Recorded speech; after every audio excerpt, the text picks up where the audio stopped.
अस्सलाम वालेकुम स्टूडेंट्स, कैसे हैं आप सब? ठीक हैं, खैरियत से हैं? उम्मीद करता हूं कि आप बिल्कुल ठीक ठाक होंगे। आज के लेक्चर में हम बात करेंगे गैल्वानिक सेल या वोल्टिक सेल, जो लास्ट टाइम हमने इंट्रोड्यूस भी करवाया, उसकी वर्किंग की बात करेंगे, कैसे वो अपना काम करता है।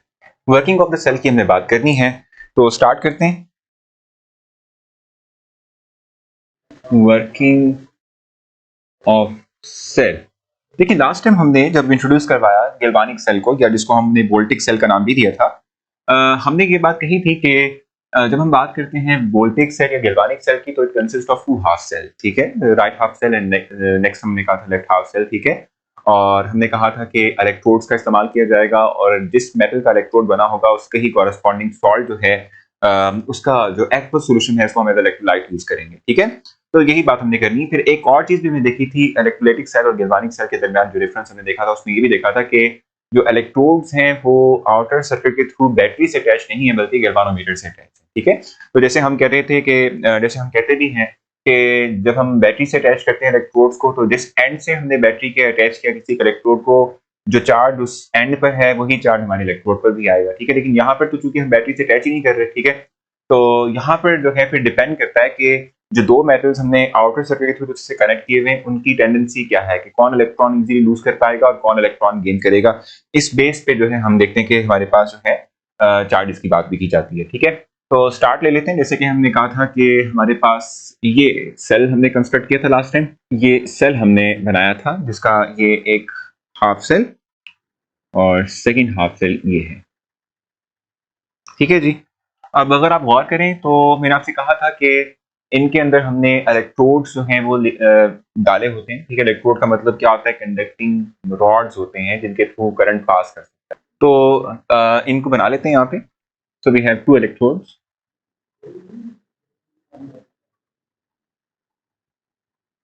ये दो इलेक्ट्रोड्स हमारे पास, यहाँ भी होगा एक इलेक्ट्रोड।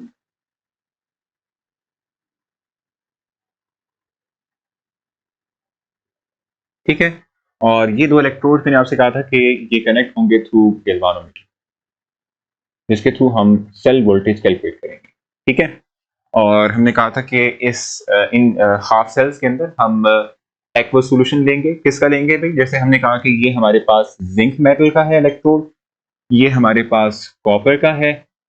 तो फिर हमने कहा था कि इस वाले जो है हाफ सेल के अंदर, क्योंकि जिंक इलेक्ट्रोड इस्तेमाल करें, तो ही जिंक का ही जो है, जिंक मेटल का ही हमारे पास सॉल्ट होगा, जिसका हम एक्वस सॉल्यूशन इसमें लेंगे। ठीक है, तो ये हमारे पास होगा, that will be zinc sulphate, और इसी कंसेंट्रेशन हमने कही थी कि ये होगी हमारे पास 1 मोल। ठीक है, सेम इस तरीके से कॉपर मेटल का इलेक्ट्रोड है हमारे पास, इसी मेटल का हमारे पास सॉल्ट होगा, जिसका एक्वस सॉल्यूशन हम इस्तेमाल करेंगे एज इलेक्ट्रोलाइट के तौर पे इसके अंदर।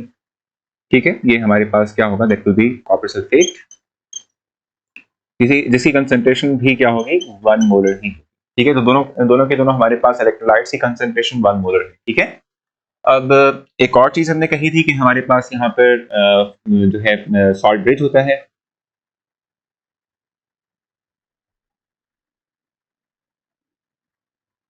जिसका पर्पस जो है वो दोनों हाफ सेल्स के अंदर इलेक्ट्रिकल इक्वलिटी या चार्ज जो है डिस्ट्रीब्यूशन को न्यूट्रल रखना होता है। ठीक है, हमने कहा था कि हाईली जो है जो आप कह रहे हैं कि कंडक्टिव कार या इलेक्ट्रोलाइट जो है, स्ट्रॉन्ग इलेक्ट्रोलाइट है, ठीक है, उससे हम इसको डेवलप करते हैं। ठीक है, अच्छा, ये तो हमारे पास लास्ट टाइम हमने जो है इस डायग्राम को देखा भी था, हमने बात भी की थी।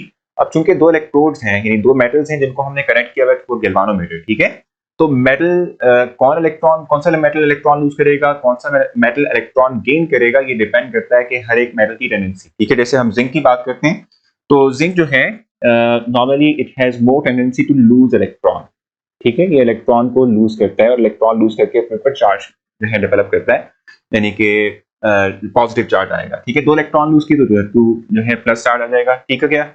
और ये जो दो इलेक्ट्रॉन जिंक ने लूज किए हैं, जाहिर सी बात है वो आउटर सर्किट के थ्रू क्या करेंगे? वो जाएंगे टुवर्ड्स द कॉपर। ठीक है, वो कॉपर की तरफ मूव करेंगे, और वहां पर क्या होगा? हमारे पास चूंकि कॉपर सल्फेट भी मौजूद है, और आप जानते हैं कि इलेक्ट्रोलाइट जो है वो आयनाइज फॉर्म के अंदर रहता है। ठीक है, तो कॉपर आयंस जो हैं वो इलेक्ट्रॉन को एक्सेप्ट करते हुए अपने आप को सिंपल कॉपर मेटल में कन्वर्ट कर देंगे, और वो इस सरफेस पे डिपॉजिट हो जाएंगे। ठीक हो गया? तो अब अगर आप गौर करें, मैंने पहले भी आप लोगों से बात शेयर की हुई है कि loss of electron is called oxidation और gain of electron is called reduction. तो यहाँ पर हम कहते हैं कि ऑक्सीडेशन हो रही है।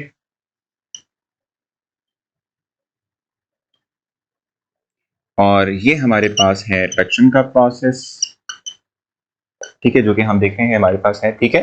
तो जो ये वाला हाफ सेल है जिसमें कि हमने जिंक मेटल को एज इलेक्ट्रोड और जिंक सल्फेट को एज इलेक्ट्रोलाइट लिया था, वहां ऑक्सीडेशन होगी।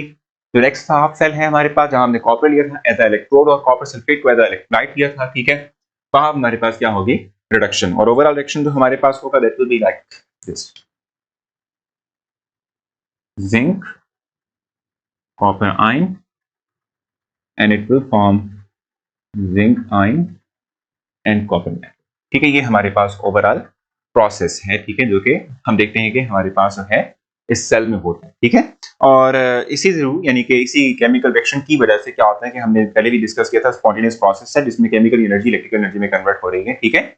और इसके साथ साथ हम कहते हैं कि यही एग्जैक्टली यही वर्किंग हम इस्तेमाल करते हैं जो हमारे डिफरेंट ऑटोमोबाइल्स को स्टार्ट करने के लिए या कैलकुलेटर हैं या डिफरेंट टॉयज हैं, ठीक है, उनके अंदर जो हम सेल का इस्तेमाल करते हैं वो गैल्वानिक टाइप ऑफ सेल ही होते हैं, ठीक है। तो होपफुली आपने ये वर्किंग जो मैंने आपको एक्सप्लेन की और कंस्ट्रक्शन एक्सप्लेन की आप समझ आ चुकी होगी। कोई पॉइंट आपको लगता है डिफिकल्ट आप मुझसे पूछ सकते हैं, मैं आपको बता दूंगा। अपना ख्याल रखें, मुलाकात होती है नेक्स्ट सेक्शन में, तब तक के लिए अल्लाह हाफ़िज़।